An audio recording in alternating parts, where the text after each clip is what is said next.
Hello everyone. In this video, I'll guide you how to lodge a tax return with the ATO. First, make sure you have a MyGov account linked to the Australian Taxation Office, because this is where you will lodge everything online. Once logged in, go to the ATO Services section and open your income tax return. The system may pre-fill some information like salary, bank interest, and government payments, so carefully review each section to ensure it is correct.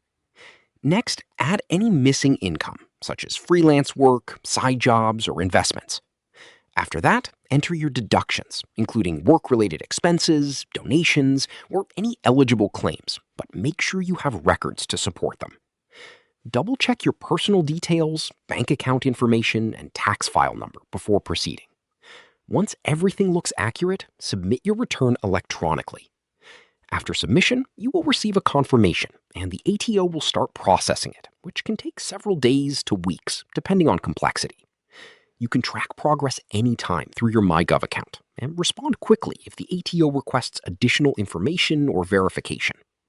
Subscribe to the channel for more videos.